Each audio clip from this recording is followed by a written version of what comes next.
Estimados hermanos y amigos, el tema de hoy es Bienaventurados los que habitan en la casa de Dios.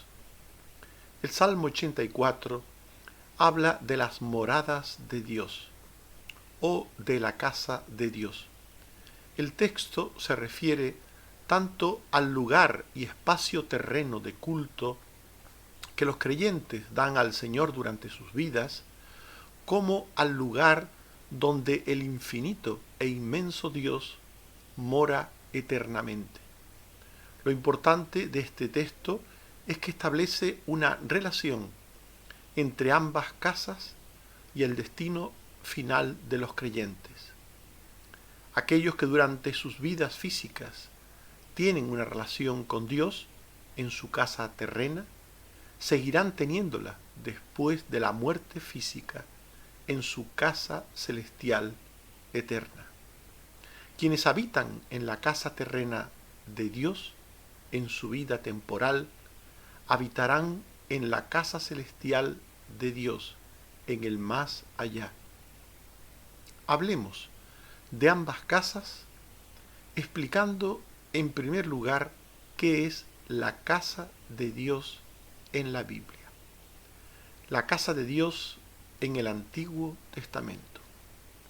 En la época patriarcal no habían templos y la casa de Dios era cualquier lugar de cita regular con el Señor para adorarle o para recibir sus instrucciones o promesas.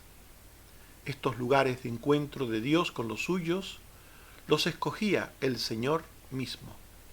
En Génesis 12:7 se nos dice que apareció Jehová a Abraham y le dijo: a tu descendencia daré esta tierra.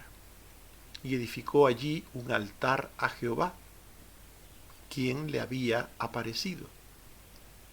Y los creyentes aceptaban esos lugares como santos y procuraban relacionarse con Dios en ellos. En Génesis 28, 10 al 13 y 16 al 17, se nos dice: Jehová le dijo: yo soy el Dios de Abraham y de Isaac. La tierra en que estás acostado te la daré a ti y a tu descendencia. Y Jacob dijo: Jehová está en este lugar, que es casa de Dios y puerta del cielo. Este Salmo 84 que mencionamos al principio es de la época de David y Salomón, por tanto de una época distinta a la que hemos mencionado, una época en que ya había un lugar de culto, un santuario terreno.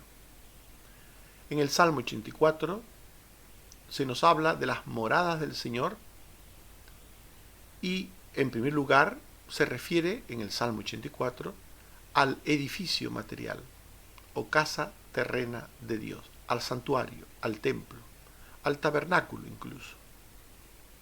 Es decir, el texto del Salmo 84, de mucho tiempo después, a lo mencionado en la época patriarcal, nos habla de un lugar de culto o templo que describe en sus partes y funciones. En el Salmo 84, versículo 1 al 3, se habla: cuán amables son tus moradas, oh Jehová, anhela mi alma, y aún ardientemente desea los atrios de Jehová. Mi corazón canta al Dios vivo, cerca de tus altares, oh Jehová, Dios mío. Este salmo nos está hablando de algunas partes, tanto del tabernáculo, el primer santuario terreno que tuvo el pueblo de Dios, los atrios, dice el texto, habla de los altares. En el Antiguo Testamento sabemos que había un lugar llamado el altar del holocausto, el altar del incienso. Habían distintos altares, por tanto, y los atrios era ese espacio que rodeaba al lugar santo y santísimo. En el templo fue algo semejante, mucho más grande, mucho más fastuoso, pero fue semejante. Pero la cuestión que se preguntaban desde siempre los antiguos era, ¿puede Dios morar o habitar en un lugar o espacio terreno limitado y concreto? Por lo menos esto inquietaba al rey Salomón. En Primera de Reyes 8, 3 y 27, él dijo: yo he edificado casa por morada para ti, sitio en que tú habites para siempre. Pero, ¿es verdad que Dios morará sobre la tierra? He aquí que los cielos de los cielos, no te pueden contener, cuanto menos esta casa que yo he edificado. Por tanto, el rey Salomón era consciente de que el primer templo, el templo que él hizo, a pesar de lo maravilloso desde el punto de vista arquitectónico que era, lo importante en sus aspectos más pequeños, cuidados, detalles, era un lugar maravilloso ante los ojos humanos, pero con todo un espacio terreno limitado, circunscrito a un lugar, a un espacio concreto. Y Salomón se preguntaba, el Dios omnipotente, el Dios que es tan inmenso que los cielos de los cielos no le pueden contener, habitará en un espacio como este. Y Salomón se respondió a sí mismo, entendiendo que la casa de Dios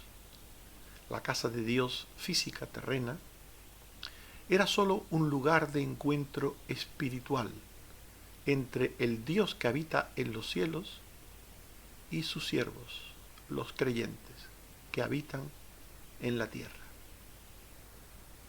En 1 de Reyes 8, 28 al 30, Salomón sigue hablando con Dios en su oración y le dice: con todo, tú atenderás a la oración de tu siervo, oh Jehová, Dios mío, que estén tus ojos abiertos de noche y de día sobre este lugar, y oigas la oración que tu siervo y de tu pueblo, cuando oren, tú oirás en el lugar de tu morada,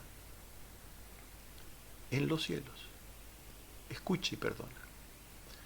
Así pues, Salomón entendió que Dios moraba y mora eternamente en los cielos, pero que aquel lugar que él había edificado, aquel espacio llamado templo, era un edificio terreno, permanente, estable, no era como el tabernáculo que se llevaba de un lugar a otro, y que su función no era otra que la de que el creyente y sus hijos, que anhelaban encontrarse con Dios para darle culto y alabanza, para oír su palabra y orar, para que pudieran hacerlo de forma periódica y constante.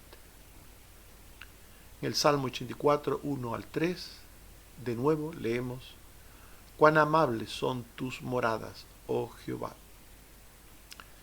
Anhela mi alma, y aún ardientemente desea los atrios de Jehová. Mi corazón canta al Dios vivo, cerca de tus altares, oh Dios mío. Así pues, el Salmo 84 expresa el profundo deseo de un creyente de encontrarse regularmente con Dios y con otros hermanos en la fe, en un lugar, en un espacio santo. Santo porque está destinado, está apartado al culto a Él. Es un lugar que no se destina para otra cosa. Es un lugar dedicado al culto a Dios. Dice el Salmo 84, versículo 10, mejor es un día en tus atrios que 1000 fuera de ellos. Escogería antes estar a la puerta de la casa de mi Dios que habitar en las moradas de maldad. Así pues, el Salmo 84 habla en primer lugar de las moradas terrenas de Dios, de la casa de Dios, del santuario, del templo, de ese lugar de encuentro con Él, permanente, periódico en esta vida.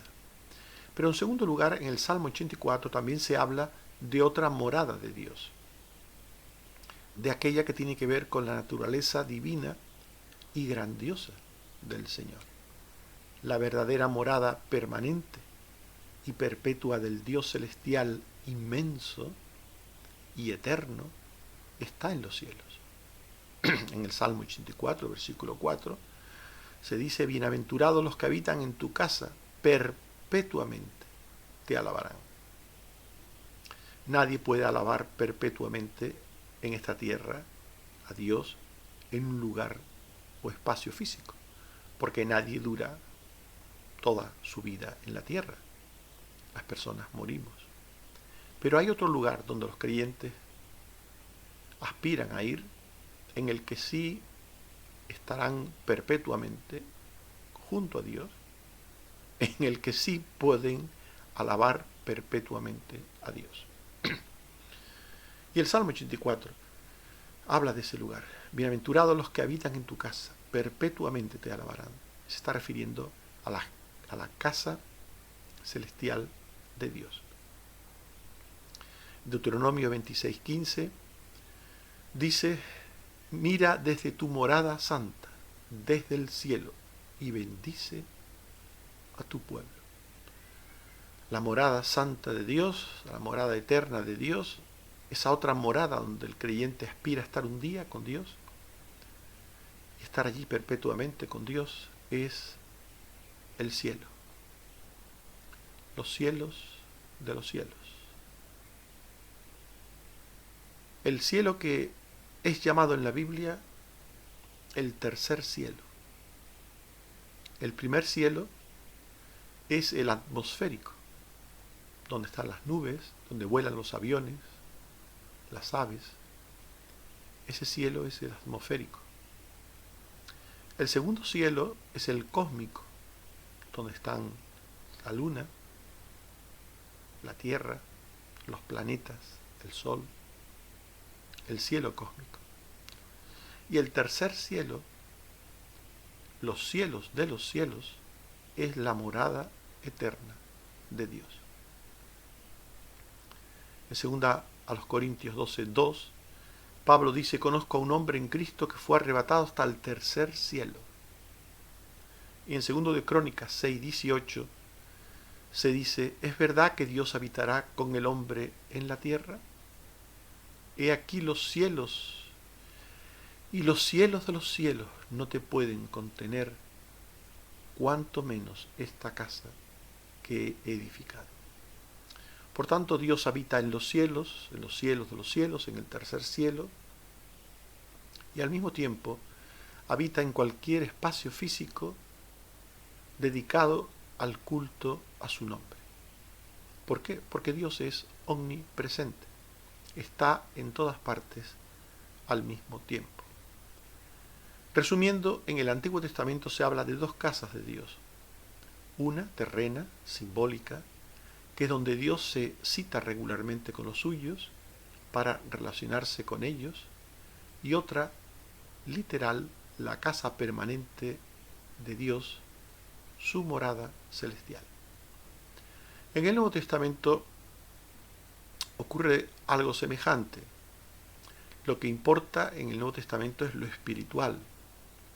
En el Nuevo Testamento se recuerda que Dios no mora literal y físicamente en ningún lugar material o santuario terreno, debido a su grandeza e inmensidad.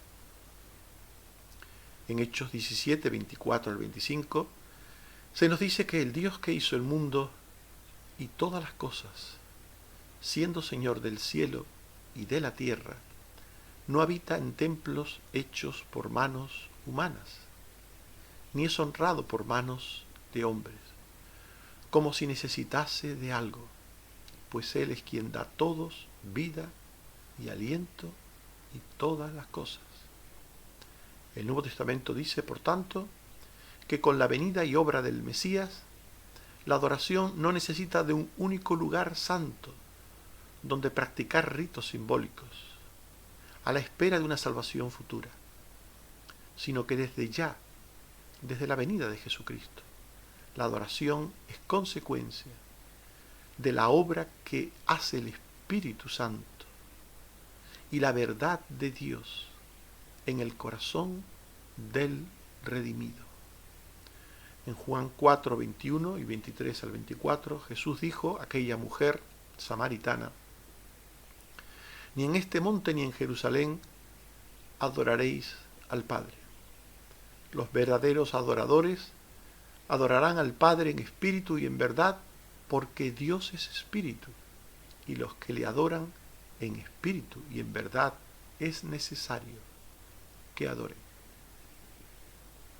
Así pues, el Nuevo Testamento dice que Dios mora en y con los suyos por el Espíritu Santo o por el Espíritu de Cristo. Juan 14, 17. El Espíritu mora con vosotros y en vosotros. Mora en cada creyente. Distributivamente, el Espíritu Santo está en cada hijo de Dios, en vosotros. Y mora con vosotros, mora corporativamente con todos los creyentes. Por eso dice primero a los Corintios 3:16, sois templo de Dios y el Espíritu de Dios mora en vosotros. Sois templo de Dios y el Espíritu mora en vosotros. Hasta tal punto, dice Romanos 8:9, que si alguno no tiene el Espíritu de Cristo, no es de él.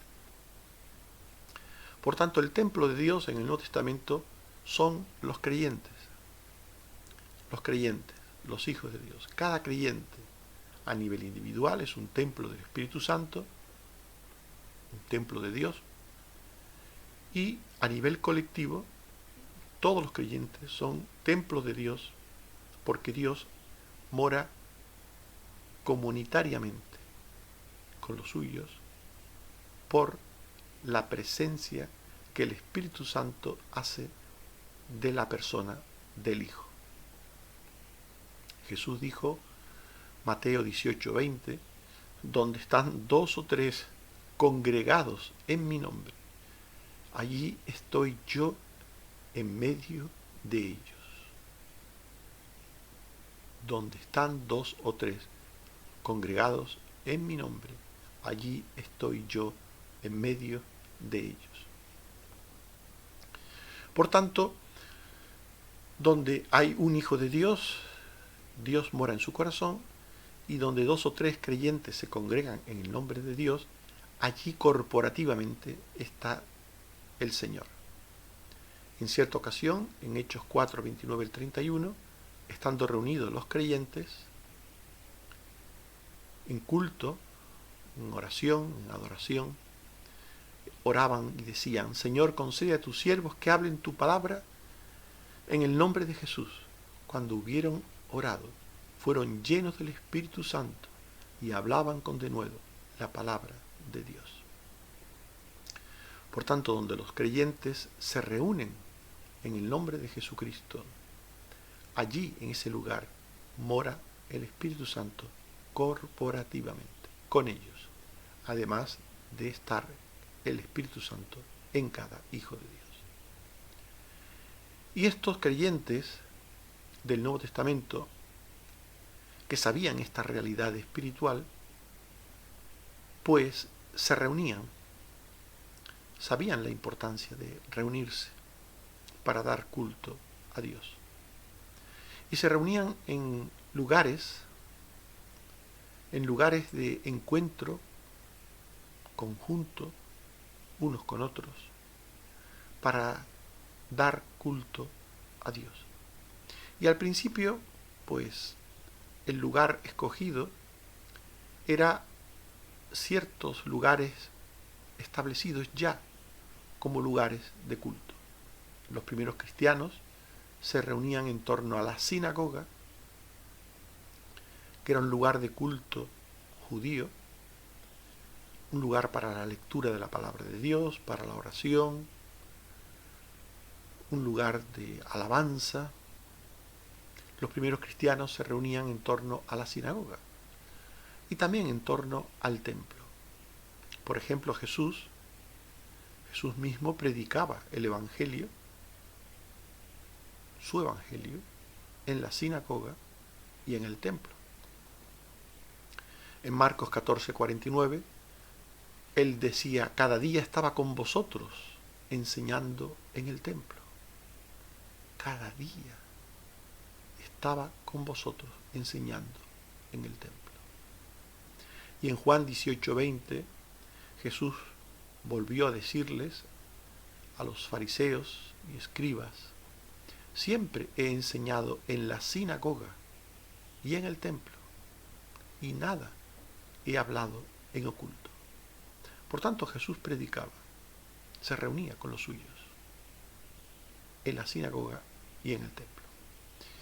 Y los primeros cristianos, después que Jesús se marchase, partiese, ascendiese a la presencia del Padre, los primeros cristianos se reunían para dar culto a Dios, para dar testimonio del Evangelio, también en torno al templo y a la sinagoga, imitando a Jesús. En Hechos 2:44 y 46 se nos dice que todos los que habían creído estaban juntos, unánimes, cada día en el templo. Y en Hechos 18:4 se nos dice que discutía en la sinagoga, Pablo, todos los días de reposo y persuadía a judíos y a griegos. Por tanto, los creyentes del primer siglo, los primeros cristianos, se dieron cuenta de que independientemente de que el Espíritu Santo morase en ellos y con ellos, era necesario reunirse en un lugar, en un santuario, en un espacio destinado al encuentro con Dios, un espacio permanente, un espacio constante. Y lo hicieron en torno a estos espacios previos ya existentes, la sinagoga y el templo. Pero con el tiempo tuvieron sus propios lugares para congregarse y para dar culto al Señor. Santiago 2, 1 al 3, nos está hablando de uno de esos lugares donde estaban congregados los cristianos. El apóstol Santiago les escribe, está tratando un problema, pero el problema que trata Santiago pone de manifiesto que estos creyentes se reunían en un lugar, en un espacio, en un santuario, en un lugar concreto, específico, destinado a eso, a reunirse para adorar a Dios, para predicar la palabra de Dios. Y en Santiago 2, 1 al 3, dice ahí Santiago: hermanos, si en vuestra congregación entra un hombre con anillo de oro y ropa espléndida, y un pobre con vestido andrajoso, y miráis con agrado al que trae la ropa espléndida, y le decís: siéntate tú aquí en buen lugar, y al pobre tú allí en pie, o siéntate aquí bajo mi estrado. Este texto es muy interesante porque está hablando de la congregación de los creyentes, no solo como la reunión de las personas, sino también como de un espacio físico. Si en vuestra congregación entra, la congregación es un lugar donde se entra, no es solo un lugar donde hay un grupo de personas, es un lugar donde se entra, un lugar donde la gente se puede sentar o estar de pie, y donde se pueden cometer pecados como el que está Santiago, quiero decir, tratando aquí, que es el de la acepción de personas. En cualquier caso, más allá del texto y de la enseñanza del texto, no debemos hacer acepción de personas, no debemos tratar a nadie de una forma particularmente preferente por ser rica o por tener algún tipo de excelencia. Debemos tratarnos todos igual. Este texto pone de manifiesto que habían espacios, lugares, donde los creyentes se congregaban, se reunían, se sentaban, quedaban de pie para dar culto a Dios. Y aunque la iglesia, la palabra iglesia, que su significado es asamblea o reunión, convocados, es primera y únicamente una palabra se usa en la Biblia para referirse a los redimidos por Cristo.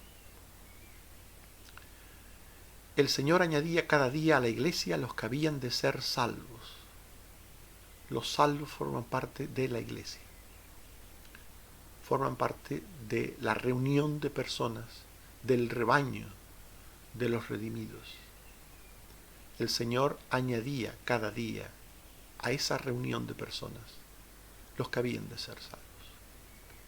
Efesios 5, 25 al 27, Cristo amó a la iglesia y se entregó a sí mismo por ella para santificarla. De nuevo el texto está hablando de las personas. Por lo tanto, aunque la iglesia primera y únicamente quiere referirse a las personas redimidas por Cristo, no tardó mucho en usarse la palabra iglesia para designar a los lugares donde la iglesia, las personas, los redimidos, se congregaban regularmente por metonimia. Una metonimia es una figura literaria. Es designar algo por relación de contigüidad. Por ejemplo, en Romanos 16:1 se dice que Febe es diaconisa de la iglesia en Cencrea. La iglesia en Cencrea. Mira Corintios 1:2, a la iglesia de Dios que está en Corinto, Por tanto, estos dos textos hablan de las personas, pero también del espacio en el que esas personas se congregan, al lugar, el lugar concreto en el que se produce la congregación, la reunión. Así pues, podemos hablar del lugar de cultos como iglesia, siempre que recordemos que la verdadera iglesia son los creyentes, son las personas, que se reúnen regularmente en un lugar físico con Dios. Siempre que tengamos presente que la iglesia son las personas, no pasa nada por metonimia si nos referimos a la casa de Dios para hablar no solamente de los creyentes individuales que somos templo de Dios, los creyentes en conjunto que somos templo de Dios, como el lugar donde todos juntos somos unos y otros somos templo de Dios. Así pues hemos hablado de la casa de Dios en el Antiguo Testamento y en el Nuevo Testamento. La casa de Dios es un lugar físico, terreno, temporal, donde los creyentes se citan con Dios para darle culto y honra, para proclamar su palabra, pero también es el lugar eterno en los cielos donde mora eternamente aquel que es inmensamente grande y todopoderoso. Pero el Salmo 84 no solamente habla de las moradas de Dios, de las casas de Dios, la terrena y la celestial, sino que dice, bienaventurados los que habitan en tu casa. ¿Por qué? ¿Por qué son bienaventurados quienes habitan en la casa de Dios? Porque habitar en la casa de Dios es algo más que estar en un lugar. Estar en un lugar físico en un momento concreto. Habitar en la casa de Dios no es visitarla ocasionalmente. Muchas personas visitan ocasionalmente la casa de Dios. Muchas personas. Muchas personas van de visita a la casa de Dios ocasionalmente. Acuden a ella cuando las cosas terrenas se lo permiten. Van de visita a la casa de Dios quienes acuden a ella solo cuando no tienen que dejar atrás ninguna cosa material que ellos consideren más importantes que las cosas de Dios. Van de visita a la casa de Dios aquellos que acuden a ella porque en ese momento pues no hay nada fuera que les atraiga más. No hay nada fuera en ese momento que consideren más importante. En Ageo 1:9 se dice: buscáis mucho y halláis poco. ¿Por qué? Porque dice Jehová de los ejércitos: por cuanto mi casa está desierta y cada uno de vosotros corre a su propia casa. Ir de visita a la casa de Dios supone no estar integrado en una comunidad cristiana. No estar integrado en una comunidad cristiana supone al mismo tiempo no reunirse periódicamente con los otros redimidos. De esa manera, los que van de visita no perciben la casa terrena del Padre como propia. No la reciben, no la entienden como propia. No entienden que ese lugar donde los hijos de Dios se reúnen periódicamente, donde se juntan periódicamente con Dios, no lo perciben como propio, lo perciben como algo ajeno. Con lo cual no tienen ningún compromiso compartido de fidelidad, de servicio, de asistencia, de testimonio, de mantenimiento, de solidaridad. No tienen ningún compromiso con la casa de Dios, con un lugar de culto, con un santuario determinado. No tienen ningún compromiso. Si pueden, van. Si no pueden, no van. No se preocupan si hay alimento en la casa de Dios, en ese lugar hay para cubrir las necesidades, si está limpio, está sucio, si pues hay donde sentarse o no, hay baños o no hay baños, cómo se organizan las cosas. Los que van de visita no tienen ningún interés por estas cosas. Eso lo hacen otros, lo hacen otros. Ellos van cuando pueden y bueno, se sienten como seres especiales que están, bueno, yendo a un lugar para que su augusta y maravillosa presencia esté presente allí, esté en ese lugar, y casi hay que darles las gracias por venir, por acudir. Estas personas que van de visita de vez en cuando, es como una mosca que se posa sobre una tarta, sobre una comida.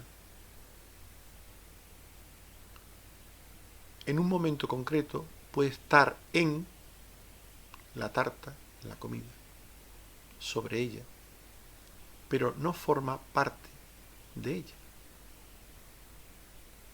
Por tanto, los que van de visita a la casa de Dios no están integrados.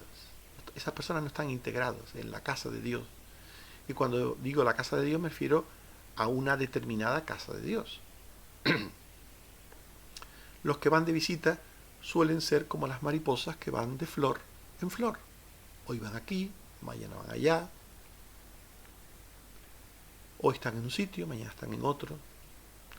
No van a un lugar concreto permanentemente.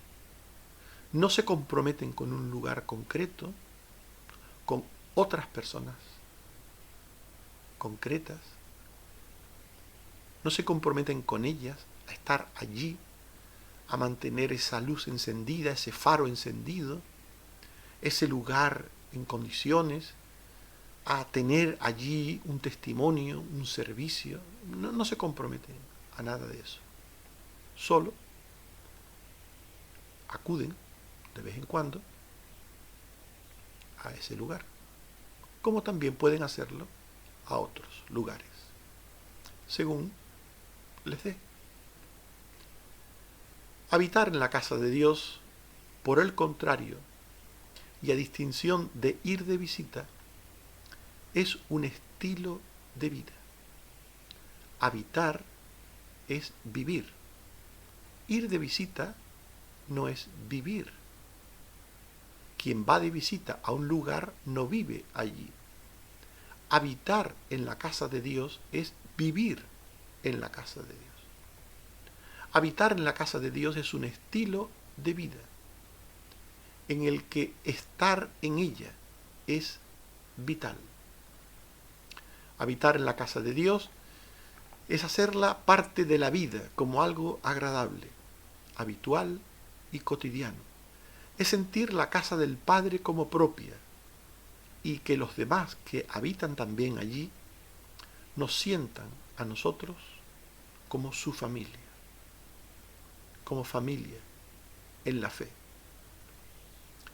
En el Salmo 27, versículo 4, el salmista dice: una cosa he demandado a Jehová, esta buscaré, que esté yo en la casa de Jehová todos los días de mi vida, para contemplar la hermosura de Jehová.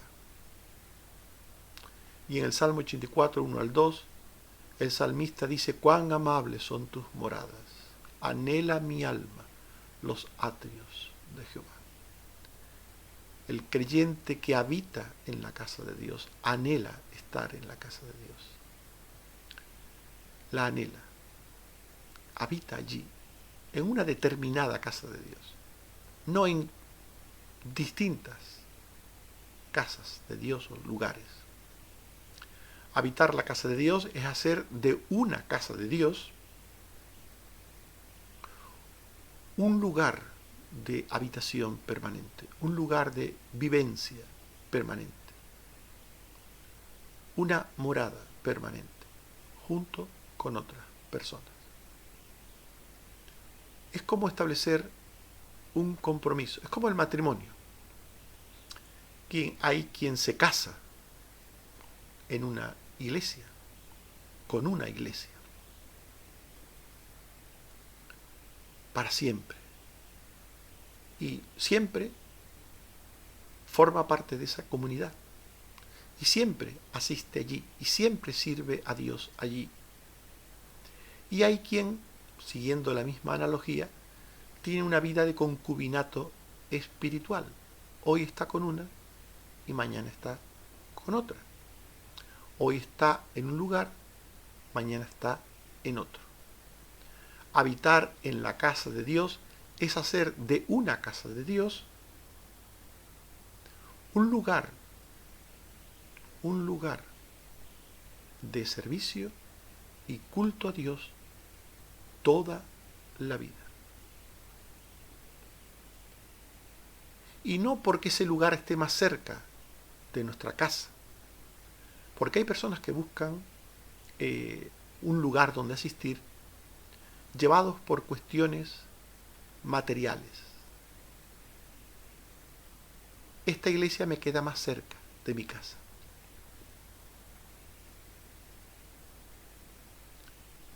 Y hay que habitar en la casa de Dios que más cerca esté de la Biblia, de la verdad, de las cosas de Dios. En esa es en la que hay que habitar. Por tanto, no hay que habitar en la casa de Dios siguiendo comodidades nuestras.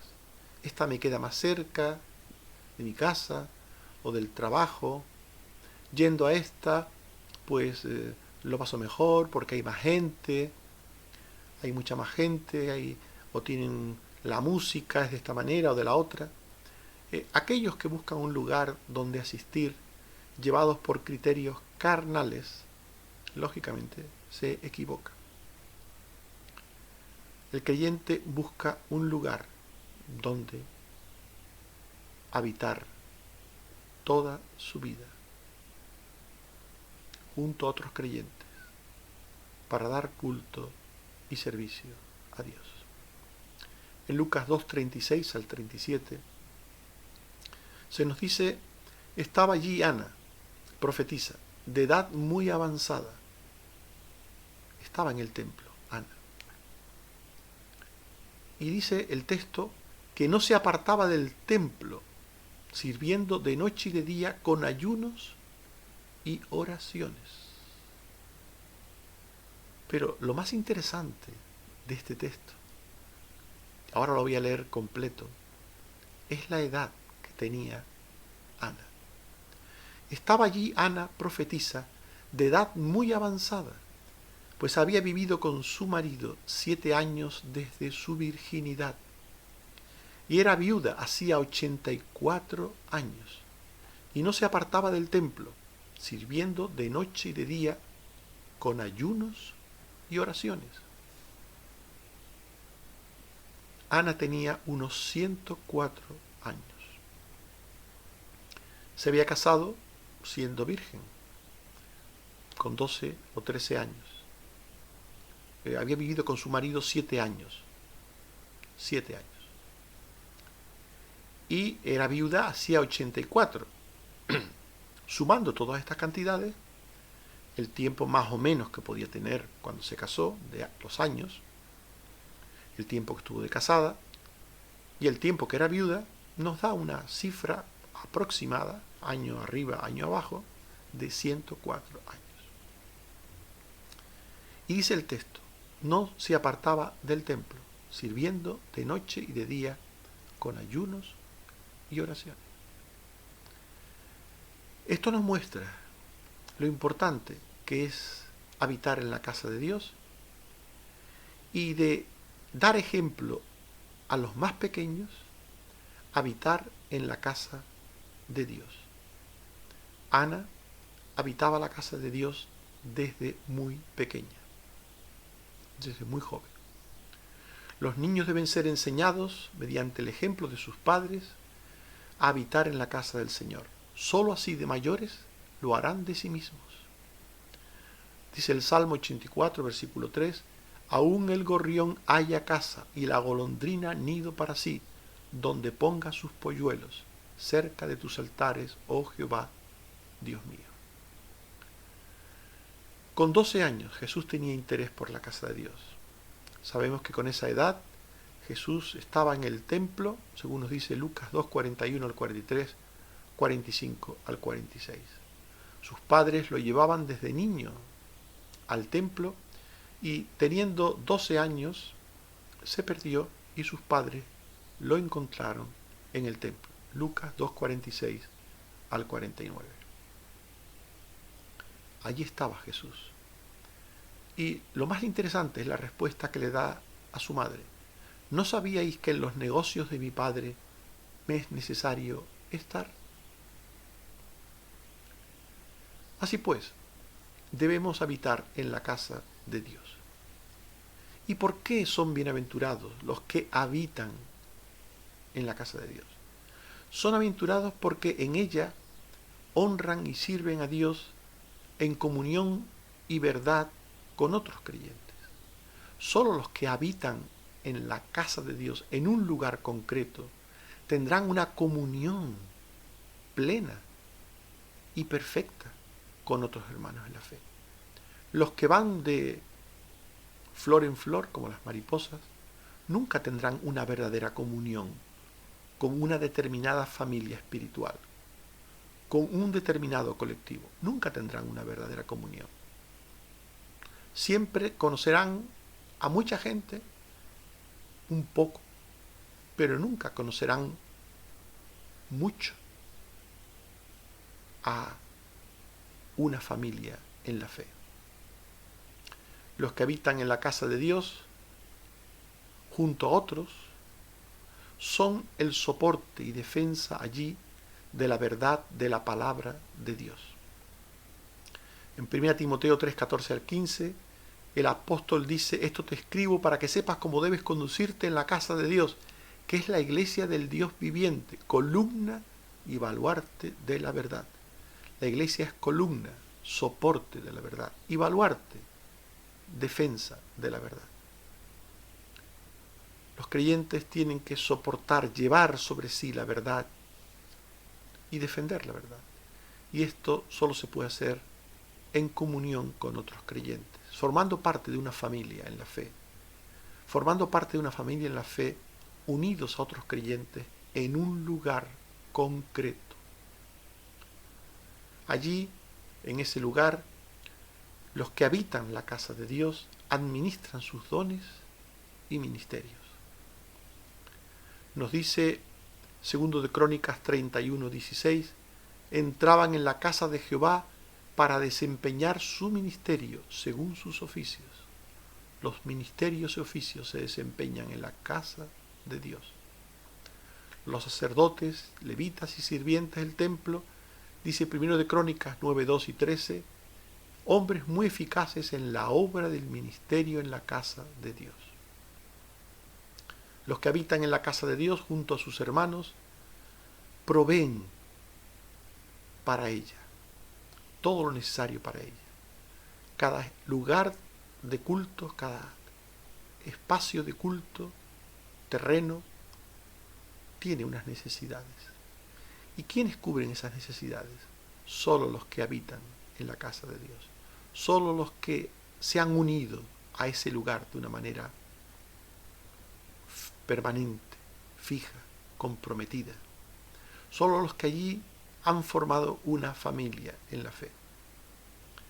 Dice Ageo 1:14, y despertó Jehová el espíritu de Zorobabel, de Josué y de todo el resto del pueblo, y vinieron y trabajaron en la casa de Jehová su Dios.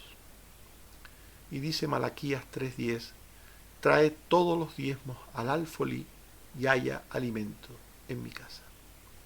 Por tanto, el trabajo, el servicio necesario de la casa de Dios lo hace quienes habitan allí.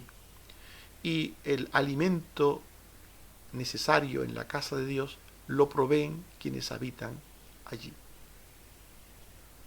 Los que habitan en la casa de Dios son personas que promueven que otras vengan a la casa de Dios.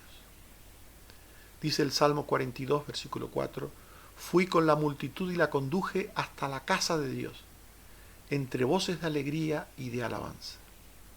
Salmo 122, 1, yo me alegré con los que me decían, a la casa de Jehová iremos.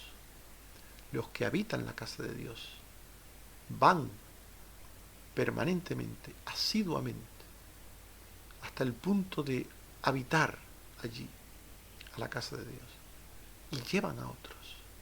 Los que no habitan, no solamente no llevan a otros, sino que se alejan ellos mismos de la casa de Dios. Son bienaventurados los que habitan la casa terrena de Dios, porque la casa terrena de Dios es símbolo de la casa celestial futura. Y quienes en vida habitan en la casa terrena, habitarán un día en la casa celestial. Bienaventurados los que habitan en tu casa, dice el Salmo 84, 4. Perpetuamente te alabarán. Los que habitan en la casa de Dios fueron escogidos para ello, para habitar en la casa de Dios. Y para habitar en la casa de Dios hasta el final de sus días. Salmo 65, 4. Bienaventurado el que tú escogieres y atrajeres a ti para que habite en tu casa, en tu santo templo. Isaías 38, 20. Jehová me salvará, cantaremos cánticos en la casa de Jehová todos los días de nuestra vida. Los que habitan en la casa terrena de Dios están como plantados en ella, como plantados, creciendo allí y dando fruto. Salmo 92, 12 y 13. El justo florecerá como la palmera, crecerá como cedro en el Líbano, plantados en la casa de Jehová, en los atrios de nuestro Dios, florecerán. Los que habitan hoy en la casa de Dios, allí hacen su voluntad. Y esta es la señal de que son de Dios y de que un día estarán en los cielos con el Señor. Los que habitan permanentemente en la casa de Dios son personas que poseen la salvación. Estimados hermanos y amigos, hemos hablado de la bienaventuranza que dice: bienaventurados los que habitan en la casa de Dios. Y en primer lugar hemos hablado de la casa de Dios en la Biblia. Al principio del Antiguo Testamento no había templos para el culto a Dios. Cualquier lugar escogido por él servía para encontrarse con los suyos. El Salmo 84 habla del templo como lugar de encuentro regular, de culto con Dios, y del cielo como morada real eterna del inmenso Dios. En el Nuevo Testamento se recuerda que Dios no mora físicamente en ningún santuario terreno, debido a su grandeza e inmensidad, por lo que debe ser adorado en espíritu y en verdad. Y esto lo hacen los creyentes de verdad, reuniéndose, juntándose en torno a un espacio físico donde dan permanentemente culto a Dios. Los que habitan en la casa de Dios son bienaventurados, porque habitar no es ir de visita de vez en cuando, sin compromiso de ningún tipo con Dios ni con los hermanos en la fe. Es una forma de vida en la que la casa de Dios es parte del creyente, es parte como algo agradable, habitual, cotidiano. El creyente siente a la casa de Dios como algo propio. Los que habitan la casa de Dios son bienaventurados porque en ella, en comunión con otros creyentes, honran y sirven a Dios, sostienen y defienden la verdad, reciben y administran sus dones. Allí proveen para la casa de Dios. En ese lugar, durante toda su vida, se congregan en comunión con otros creyentes hasta que un día puedan entrar en las moradas eternas. No olvidéis, un hijo de Dios es alguien que tiene una casa junto con el Padre y con otros hermanos. Una casa, un lugar, un espacio terreno que llama casa de Dios, porque es casa del Padre, porque se reúne con otros cristianos. Allí se ha comprometido a servir, honrar, dar testimonio del Señor. Allí espera hasta entrar y habitar en la morada celestial de Dios perpetuamente. Que Dios te ayude hasta ser uno de esos bienaventurados que habitan en la casa de Dios. Amén. Oremos. Señor, te damos gracias por tu palabra. Te pedimos, Señor, que nos ayudes a entender lo que significa tu casa, la casa de Dios, a entender que tú moras en los cielos de los cielos, pero también moras donde los tuyos se reúnen contigo, donde los tuyos buscan adorarte, servirte, reunirse para hablar de ti, para honrar no solo tu nombre, sino tu verdad, tu camino, tus cosas. Danos la gracia, Señor, de formar parte de un lugar, de una casa terrena, física, de una familia, de un espacio, de unas personas. Ayúdanos a ser parte de la iglesia que son las personas redimidas y también, Señor, de la iglesia que es aquel lugar donde esas personas redimidas se reúnen contigo. Gracias, Señor, también por la sanidad que sigues dándonos a todos, tus hijos, aquellos que hemos tenido COVID, estamos terminando de recuperarnos, aquellos que lo padecen aún en este momento, aquellos que se recuperan de operaciones, aquellos que tienen enfermedades crónicas, aquellos que son mayores, ancianos, vulnerables. Ten misericordia, Señor, de todos tus hijos. Gracias, Señor, por tu palabra. Por Jesucristo nuestro Señor. Amén. Que el Señor nos bendiga.